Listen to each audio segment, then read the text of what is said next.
Hello students, I am Anurag Srivastav from Bora Institute of Management Sciences, Lucknow, and I am here with you to discuss about the subject Business Statistics and Analytics, which is a subject in the first semester of MBA of AKTU. और इसमें अब हम लोग बात करेंगे आज skewness and kurtosis के बारे में। पिछला सेशन जो था स्क्यूनेस और कर्टोसिस के बारे में, उससे कंटिन्यू करेंगे हम आज आगे। पिछले सेशन में हम लोगों ने स्क्यूनेस कर्टोसिस की एप्लीकेबिलिटी थोड़ी समझी थी। ये जाना था कि स्क्यूनेस कर्टोसिस का बेसिक कॉन्सेप्ट क्या है, उसका यूसेज क्या है, ये चीज़ें थोड़ी समझी थी। और साथ ही साथ फॉर्मूले देखे थे, अलग अलग फॉर्मूले जो हो सकते हैं स्क्यूनेस और कर्टोसिस कैलकुलेट करने के लिए। सो देर आर सेवरल फॉर्मूले for calculation of skewness and there are couple of फॉर्मूले for calculation of kurtosis also. तो इन दोनों ही फॉर्मूलों का, दोनों ही जो अलग अलग फॉर्मूले हैं, इनका अलग अलग एप्लीकेशन है। कब कहीं पर किसी के कोई लिमिटेशन होते हैं, कभी कोई ज़्यादा यूज़फुल हो जाता है। तो कुछ एक एग्जाम्पल लेकर के, कुछ एक क्वेश्चंस और ऐसे क्वेश्चंस जो कि एक्चुअली पहले AKTU में पूछे गए हैं, ऐसे क्वेश्चंस लेकर के हम लोग थोड़ा सा इसको समझते हैं कि किस तरीके से एक्चुअली न्यूमेरिकल्स को सॉल्व किया जाएगा। So now here is a question which has been asked twice in AKTU examinations, once in 2008 and then again in 2017. Skewness के ऊपर न्यूमेरिकल्स, कर्टोसिस के ऊपर भी न्यूमेरिकल्स बहुत ज़्यादा रेगुलरली तो नहीं आते हैं, लेकिन फिर भी पूछे जाते हैं और उसके लिए हमें रेडी रहना होगा, क्योंकि जो चीज़ें इरेगुलरली पूछी जाती हैं वो ज़्यादा प्रॉब्लम क्रिएट कर सकती हैं।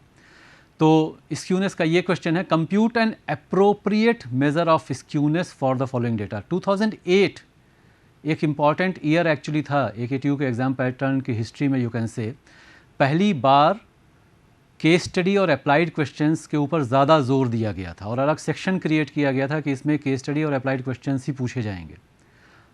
और बाकी भी पेपर का जो वेटेज था वो इस तरफ थोड़ा सा ज़्यादा था कि डायरेक्ट क्वेश्चंस ना पूछ करके, बिल्कुल फॉर्मूले बेस्ड क्वेश्चन ना पूछ करके, बिल्कुल ये ना बता करके कि हाँ ये वाला चीज़, यही चीज़ आपको निकालनी है, ऐसा फॉर्मूला होगा, ऐसे आप कर लें।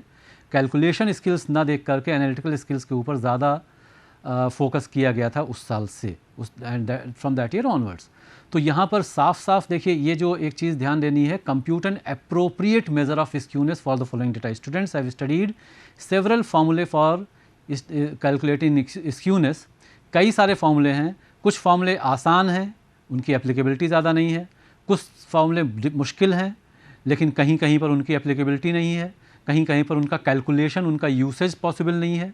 तो अप्रोप्रिएट मेज़र पहले तो यहाँ पर समझना होगा। इसमें ये नहीं कहा गया है कि आपको कैलीज फार्मूला यूज़ करना है, बाउलीज फार्मूला यूज़ करना है, पियर्सन फार्मूला यूज़ करना है। That has not been mentioned. You have to calculate an appropriate measure of skewness.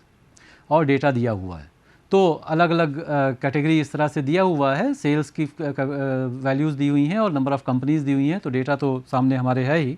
अब इसको करना कैसे है, ये थोड़ा सा ध्यान देना होगा। You have to pay attention here that this data is containing open ended classes. पहला क्लास और आखिरी क्लास ओपन एंडेड है। पहला क्लास ओपन एंडेड है, आखिरी क्लास ओपन एंडेड है। और हमें पूरी तरह से ये ध्यान रखना है कि अगर ओपन एंडेड क्लास है तो मीन का कैलकुलेशन पॉसिबल नहीं है, unless until we make an assumption कि जो ओपन एंडेड क्लास हैं उनके बारे में भी हम एज्यूम कर लें कि उनकी क्लास इंटरवल, उनका लोअर क्लास या लोअर क्लास लिमिट या अपर क्लास लिमिट जो मिसिंग है वो कितनी होगी, ये कर सकते हैं हम। लेकिन actually without that assumption mean can not be calculated. और यहाँ पर ये इंपॉर्टेंट हो जाता है जो कहा जा रहा है अप्रोप्रिएट मेज़र ऑफ स्क्यूनेस, और उसको अगर हम फिर इसका मतलब ध्यान दें तो हमारे पास अगर ऑप्शन होता ही ना तो हम मीन कैलकुलेट करते एजम्पशन के साथ, लेकिन हमारे पास ऑप्शन है और ऐसे मेज़र हमारे पास हैं जहाँ पर बिना मीन का इस्तेमाल किए कैलकुलेशन हो सकता है, जिसमें दो मेज़र्स जो हैं वो बाउली का मेज़र है और केली का मेज़र है। बाउली का मेज़र क्वार्टाइल्स के ऊपर बेस्ड है, केली का मेज़र जो है, Kelly's formula is based upon deciles and percentiles. तो इन दोनों में के कैलकुलेशन में मीन के कैलकुलेशन की ज़रूरत नहीं होती है। So since the data here contains open-ended classes, mean cannot be calculated. Therefore, we cannot or we should not more appropriately use a mean based measure of skewness, and that is why in this case the most appropriate measure of skewness will be the Bowley's coefficient of skewness given by or denoted by JB, J the coefficient of skewness, B denotes Bowley, Q3 plus Q1 minus 2 times median divided by Q3 minus Q1. तो divide क्यों कर रहे हैं? क्योंकि coefficient है. हमेशा ये भी याद रखना है, आई एम रिटरेटिंग, कोएफिशिएंट का मतलब रेशियो होता है, कोएफिशिएंट का मतलब कंपैरिजन इज़ पॉसिबल. तो ये बाउली का फॉर्मूला है और क्योंकि मीन का कैलकुलेशन यहाँ पॉसिबल नहीं है इसलिए हम इस बाउली के फॉर्मूले को यूज़ करेंगे. और अगर हमें जब ये समझ में आ गया, जैसे ही हमने ये डिसाइड कर लिया कि फॉर्मूला कौन सा यूज़ करना है, तो फिर आधा काम तो हो ही गया. क्योंकि ये जो इतना आपने लिख दिया इससे कुछ मार्क्स आपके अपने आप पक्के हो जाएंगे, क्योंकि you have identified the correct thing to be calculated here.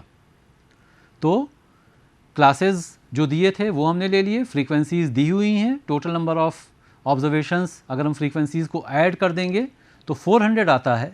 और मीडियन कैलकुलेट करना है, क्वार्टाइल पहला वाला कैलकुलेट करना है, क्वार्टाइल तीसरा कैलकुलेट करना है. And these measures, median, quartile and first quartile and third quartile, these are based upon the positional average. They are positional average only. These are based upon the position of the central value.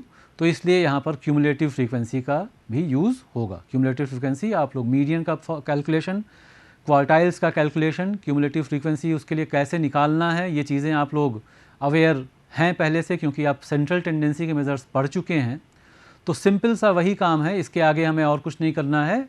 इसके आगे हमें calculate कर लेना है इन values को. तो जब हमने क्यूमुलेटिव फ्रीक्वेंसीज निकाल ली सारी, तो हमें मीडियन की वैल्यू निकालनी है.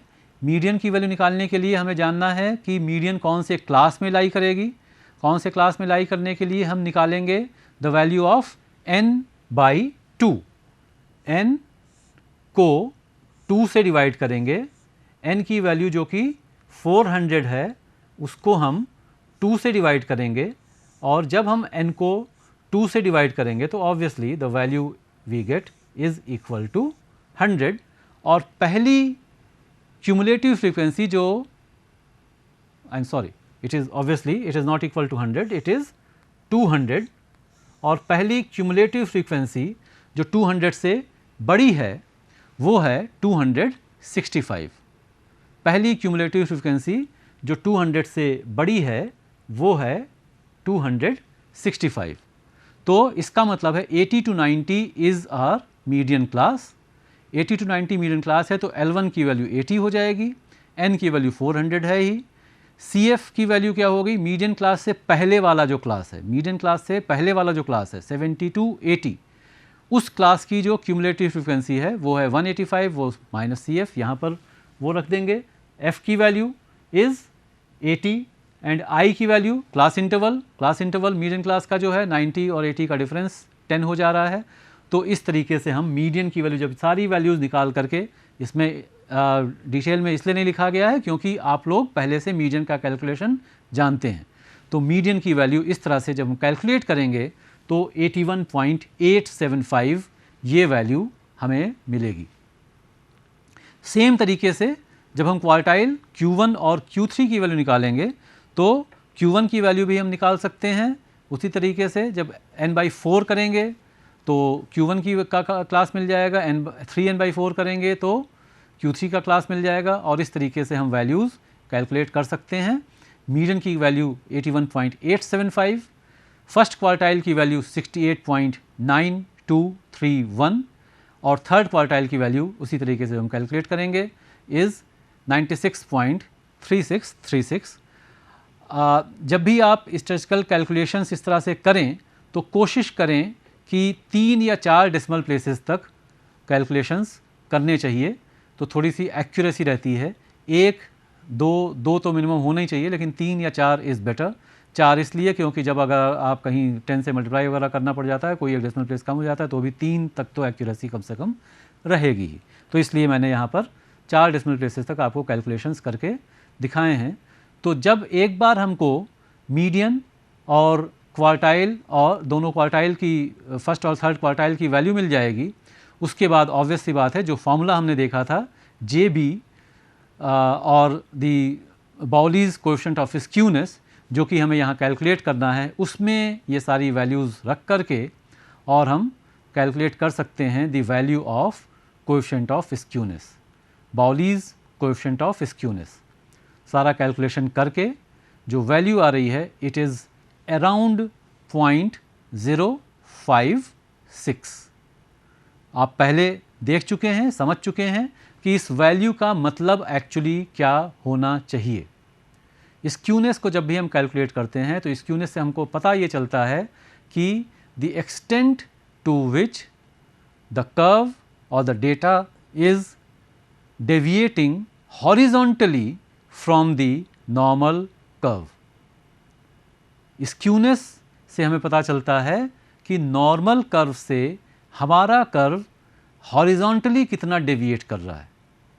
अगर ज़ीरो है तो कोई डेविएशन नहीं है, अगर पॉजिटिव है तो पॉजिटिव डेविएशन हो गया, यानी कि पॉजिटिवली स्क्यू हो गया, यानी कि स्क्यू टुवर्ड्स राइट हो गया। अगर नेगेटिव वैल्यू आ रही है तो स्क्यू टुवर्ड्स लेफ्ट हो गया या नेगेटिवली स्क्यू हो गया। ये कंक्लूज़न मांगा नहीं गया था, लेकिन फिर भी ये पक्का करने के लिए या ये एक थोड़ा सा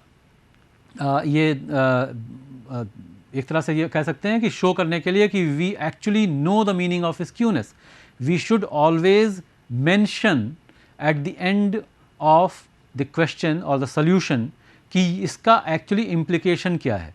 आप कुछ भी कैलकुलेट कर रहे हैं, आप डिस्पर्जन का, आप CV कैलकुलेट कर रहे हैं, आप डिस्पर्जन कैलकुलेट कर रहे हैं, आप स्क्यूनेस कैलकुलेट कर रहे हैं, कर्टोसिस कैलकुलेट कर रहे हैं, कोएफिशिएंट ऑफ कोरिलेशन कैलकुलेट कर रहे हैं, you should try and mention कि whatever value we are getting, what is the significance of this value, what is the implication of this value.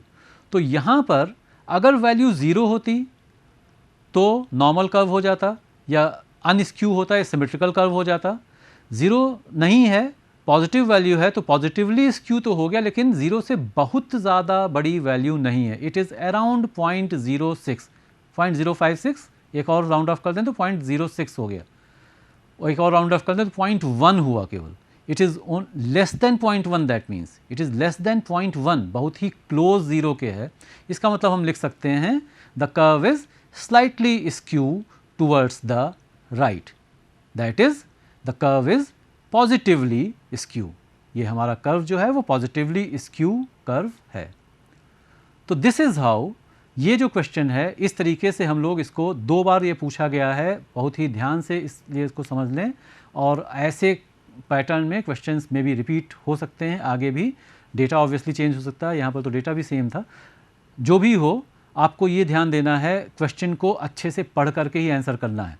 Appropriate measure of skewness पूछा जा रहा है, कोई नाम दिया हुआ है वही स्क्यूनेस का मेजर पूछा जा रहा है, इंटरप्रिटेशन क्या नहीं पूछा जा रहा है। अगर इंटरप्रिटेशन पूछा जा रहा है और आप नहीं दे रहे हैं तब तो आप ज़्यादा ही बड़ा ब्लंडर कर देंगे। तो इसलिए बेहतर है कि आप लिख ही दें, आप बता देंगे तो it has a positive impact on the mindset of the examiner also. उसको मालूम है कि मैं एक कुछ ऐसे बच्चे की कॉपी चेक कर रहा हूँ जो कि जिसका थोड़ा स्टैटिस्टिकल ओरिएंटेशन है, जो कि एक्चुअली डेप्थ में चीज़ों को समझने की कोशिश करता है। तो ये मतलब हुआ, और इस तरीके से हम लोग ये देख सकते हैं। फिर कर्टोसिस के बारे में, और स्क्यूनेस और कर्टोसिस दोनों का एक्चुअली लेकर के एक न्यूमेरिकल ये हम लोग देखेंगे जो कि पहले पूछा गया है इन द ईयर 2010। अब यहाँ पर फिर से अप्रोच थोड़ा सा चेंज हो गया, और मोमेंट्स के ऊपर क्वेश्चन बहुत ही रेयर आता है, क्योंकि थोड़ा वहाँ लेंदी कैलकुलेशन ज़रूर हो जाता है, लेकिन फिर भी 2010 में इस तरह से पूछा गया है। और यू कैन नेवर से कि इस तरह के जो थोड़े से इम्प्रॉबेबल पूछे जाने वाले क्वेश्चन है कभी कभी आ ही जाते हैं एग्ज़ाम में। तो इसमें लेकिन लेंदी थोड़ा सा हो सकता है, लेकिन अगर कूलली करेंगे तो गलती नहीं होनी चाहिए। Calculators are allowed to you, तो आसानी से उसको आप कर सकते हैं। तो ये दूसरा न्यूमेरिकल जो हम लोग देखने जा रहे हैं, from the year 2010, find the measure of skewness and kurtosis. Skewness भी और कर्टोसिस भी दोनों ही आपको कैलकुलेट करना है।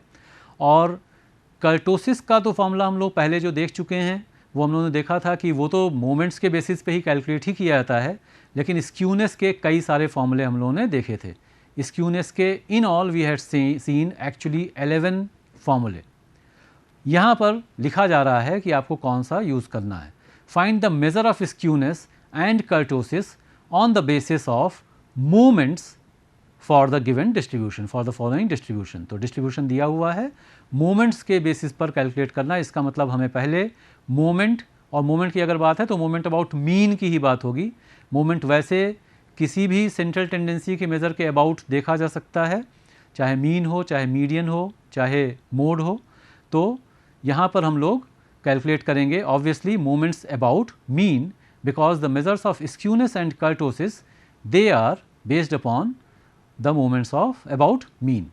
तो डेटा दिया हुआ है, मार्क्स एक्चुअली स्टूडेंट्स के दिए हुए हैं, नंबर ऑफ स्टूडेंट्स दिया हुआ है। क्वेश्चन बहुत ही डेटा बहुत ज़्यादा कॉम्प्लिकेटेड ऐसा नहीं, कोई ज़्यादा लंबा क्वेश्चन नहीं है, क्योंकि रेयरली ऐसा पूछा जाता है, इसलिए बहुत ज़्यादा डेप्थ में ऐसा नहीं पूछा गया है।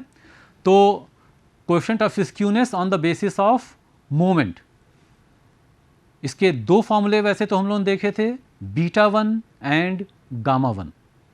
बीटा 1 की जो वैल्यू होती है वो एक्चुअली गामा 1 का स्क्वायर होता है, और बीटा 1 का एक हमने ड्रॉबैक देखा था कि बीटा 1 की वैल्यू कभी भी नेगेटिव नहीं हो सकती है। तो बीटा 1 के केस में क्या होगा, अगर आप बीटा 1 कैलकुलेट कर रहे हैं तो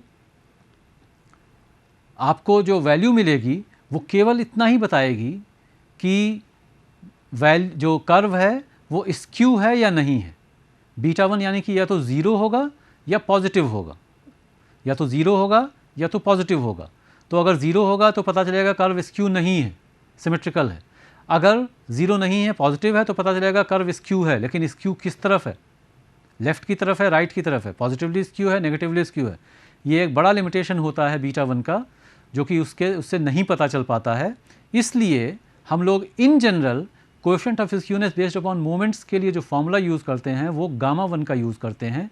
gamma 1 is equal to the third moment about mean divided by the 3/2 power of second moment of mean, मतलब μ3 अपॉन μ2 की पावर 3/2। तो μ2 यानी कि summation FDX square upon n। Formula simple है, समेशन FDX तो रहेगा ही, μ1 है तो FDX समेशन FDX हो जाएगा, μ2 है तो समेशन FDX स्क्वायर हो जाएगा, μ3 है तो समेशन FDX क्यूब हो जाएगा, μ4 है तो summation FDX to the power 4 हो जाएगा। μ4 से आगे की ज़रूरत हमें कम से कम स्क्यूनेस और कर्टोसिस के लिए पड़ेगी नहीं। We only need to remember the formulae for μ2 and μ3 and μ4। तो इसको जब हम थोड़ा सा सिंप्लीफाई कर लें, इसका मतलब है अगर गामा 1 का फॉर्मूला, तो वो हमको मिल जाता है गामा 1 इज़ इक्वल टू, जो सबसे नीचे लिखा हुआ है, it is equal to summation FDX cube into square root of n upon summation FDX square whole cube. तो ये फॉर्मूला है, और इसके लिए जो भी चीज़ें इसका मतलब फॉर्मूले में हैं उनको हमें एक एक करके कैलकुलेट करना होगा। और इसी तरीके से हमें ये भी देखना है एक्चुअली कि कर्टोसिस को के लिए हम कौन सा फॉर्मूला या किस तरह से कैलकुलेट करेंगे। तो measure of kurtosis based on moments पहले हम लोग वैसे देख चुके हैं, यहाँ पर उसको देख लें कि हमने गामा 2 लिया है, यहाँ पर गामा 2 लिया है, बीटा 2 नहीं लिया है, क्योंकि बीटा 2 की वैल्यू जो है वो गामा 2 से 3 ज़्यादा होती है। बीटा 2 की वैल्यू जो है अगर वो 3 है तो कर्टोसिस जो कर्व है वो नॉर्मल कर्व के बराबर हाइट का होता है, और अगर 3 से ज़्यादा है तो नॉर्मल से ज़्यादा ऊंचा कर्व होता है, अगर 3 से कम है तो नॉर्मल से फ्लैट या चपटा कर्व या प्लेटिकल्टिक होता है। तो इसलिए गामा 2 की वैल्यू हम लोग एक्चुअली 3 सब्ट्रैक्ट करके निकालते हैं। तो गामा 2 की वैल्यू अगर 0 होगी तो हो गया मीज़ोकर्टिक यानी कि नॉर्मल कर्व। गामा 2 की वैल्यू अगर 0 से ज़्यादा होगी तो हो गई लेप्टोकर्टिक यानी कि नॉर्मल से टॉलर कर्व। गामा 2 की वैल्यू अगर 0 से कम हो गई तो फिर हो गया प्लेटिकल्टिक यानी कि नॉर्मल से चपटा कर्व, फ्लैटर कर्व। अगेन μ2 और μ4 के फॉर्मूले यहाँ पर लिखे हुए हैं, तो उसके बेसिस पर गामा 2 की वैल्यू जो हो जाएगी वो हम यहाँ पर लिख रहे हैं n summation FDX to the power 4 upon summation FDX square whole square minus 3।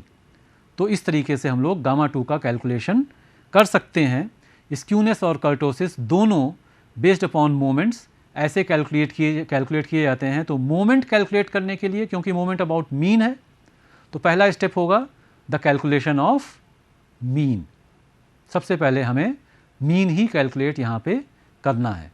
तो जो क्लासेस थे, जो फ्रीक्वेंसीज थी, वो हमने एज इट इज़ लिख ली। उसके बाद x की वैल्यू निकाल ली हमने। x जो है वो मिड वैल्यू है। x का जो कॉलम है पहले हम लोग देख चुके हैं, x इज मिड वैल्यू। तो 5 से 15 क्लास की जो मिड वैल्यू है वो 10 है। 15 से 25 क्लास की जो मिड वैल्यू है वो 20। इस तरह से सारी मिड वैल्यूज़ निकल गई।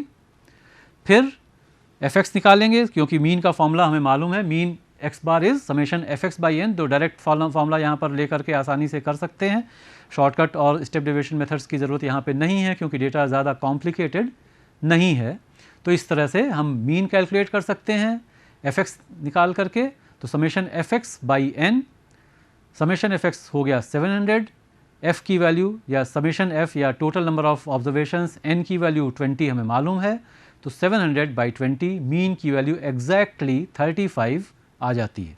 35 एग्जैक्टली आ रही है। तो इससे ये फ़ायदा है कि जो आगे के कैलकुलेशंस हैं वो हम लोग आसानी से कर पाएंगे। तो जो हमें निकालने हैं, डेविएशंस निकालने होंगे, तो डेविएशंस यहीं पर हम निकाल करके देख लें। Deviations dx obviously is equal to x minus x bar. That means dx जो आखिरी कॉलम में हम शो कर रहे हैं, this is equal to x minus x bar. तो x minus x bar 35 x 10 minus 35 minus 25 आ गया। इसी तरह से 20 माइनस 35 माइनस 15 आ गया। 30 माइनस 35 माइनस 5 आ गया। और आगे 40 माइनस 35 5, 50 माइनस 35 15। तो इस तरह से हमें डेविएशंस की सारी वैल्यू मिल जा रही हैं। तो ये एक तरह से जो बेसिक कैलकुलेशन हमें पहले करना पड़ेगा, इससे पहले कि हम लोग मोमेंट्स अबाउट मीन कैलकुलेट कर सकें। तो मोमेंट्स अबाउट मीन कैलकुलेट करने के लिए अब हम इसके आगे कैलकुलेट करेंगे फ्रीक्वेंसीज। मोमेंट्स के लिए हमें फ्रीक्वेंसीज की ज़रूरत होगी और dx की ज़रूरत होगी। तो ये दो चीज़ें हम यहाँ पर ले रहे हैं। केवल फ्रीक्वेंसीज का कॉलम ले लिया हमने, dx का कॉलम ले लिया। आप एग्जाम में टेबल बनाएंगे तो सारे कॉलम्स एक साथ ही बनने चाहिए। यहाँ पर थोड़ा सारे कैलकुलेशन भी साथ साथ समझने के लिए हम लोग इस तरह से ले रहे हैं। तो फ्रीक्वेंसीज का कॉलम हो गया, डेविएशंस का कॉलम हो गया। हमें स्क्यूनेस के फॉर्मूले में हमें चाहिए summation F D x cube और summation F D x square, और कर्टोसिस के फॉर्मूले में हमें चाहिए summation F D x to the power 4 और summation F D x square. इसका मतलब है हमें f D x square, f D x cube और f D x to the power 4 ये कैलकुलेशंस चाहिए, ये वैल्यूज़ हमको चाहिए। तो f का कॉलम पहला वाला है, dx का कॉलम दूसरा वाला है। f into D x into D X, F into D x into D x, ये निकल आया F D x square. f into D x cube, D x का यानी कि क्यूब करके हमने f से मल्टीप्लाई कर दिया तो हमें मिल गया एफ डी एक्स क्यूब।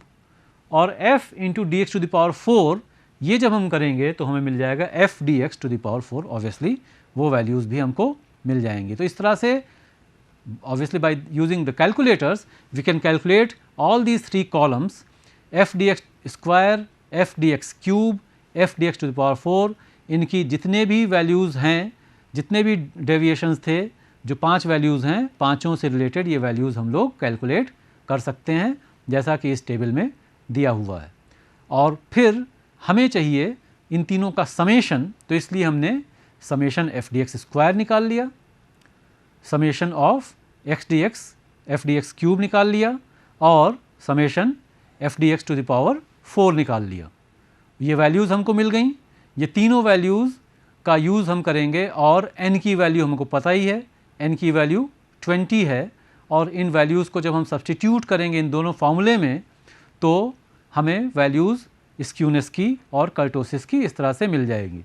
तो स्क्यूनेस के कैलकुलेशन के लिए हमने summation F D x cube, summation F D x cube की वैल्यू -12,000 है, वो हमने यहाँ सब्स्टिट्यूट कर दी, फिर n की वैल्यू 20 है वो आ गई, और summation F D x square उसकी वैल्यू 2500 है, वो वैल्यू भी हमने यहाँ सब्स्टिट्यूट कर दी, और उस फॉर्मूले को जब हम सॉल्व करेंगे और वैल्यूज़ जब हम इनको कैलकुलेट करेंगे, after calculation we get the value of skewness as equal to -0.4293, -0.4 के आसपास ये वैल्यू स्क्यूनेस की आ रही है। इसी तरीके से हम कर्टोसिस की वैल्यू भी कैलकुलेट करेंगे। तो कर्टोसिस का जो फॉर्मूला हमने लिया था, gamma 2 is equal to n summation F D x to the power 4 upon summation F D x square का पूरे का स्क्वायर -3। तो ये जो गामा 2 की वैल्यू जो है, ये जब हम कैलकुलेट करेंगे तो कर्टोसिस का जो मेज़र है उसमें जब हम वैल्यूज़ सारी रख रहे हैं, n की वैल्यू हमने 20 रख दी, फिर summation F D x to the power 4, summation F D x to the power 4 इसकी वैल्यू आ रही है 752500, 7,52,500, 7,52,500 upon summation F D x square का स्क्वायर चाहिए हमें। तो summation F D x square 2500 ये वैल्यू आ गई, और उसका स्क्वायर कर दिया, -3 गामा 2 की जो वैल्यू है वो बीटा 2 की वैल्यू में से 3 सब्ट्रैक्ट कर देते हैं, तो -3। इसका जब हम कैलकुलेशन कर रहे हैं तो जो वैल्यू हमको मिल रही है it is -0.592, -0.592 therefore is the value of kurtosis gamma 2।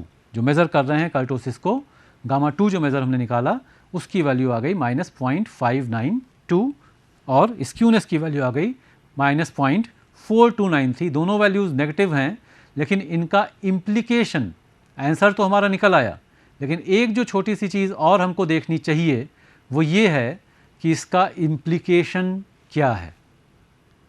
Skewness की value, I will write it again, skewness की वैल्यू गामा 1 की वैल्यू जो है वो इट इज़ इक्वल टू -0.4293, या इक्वल टू का साइन मिसिंग था।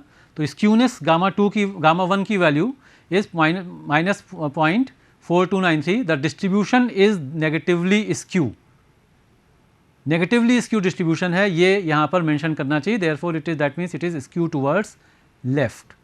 और इसी तरह से कर्टोसिस की वैल्यू भी नेगेटिव आ रही है। नेगेटिव का मतलब है the distribution is platykurtic, it is flatter than a normal distribution और अ नॉर्मल कर्व। तो ये छोटे से ये जो सेंटेंसेस हैं, ये आंसर के साथ अगर हम लोग लिख दें तो वो थोड़ा सा और क्लियर कर देता है कि about our understanding of skewness and kurtosis.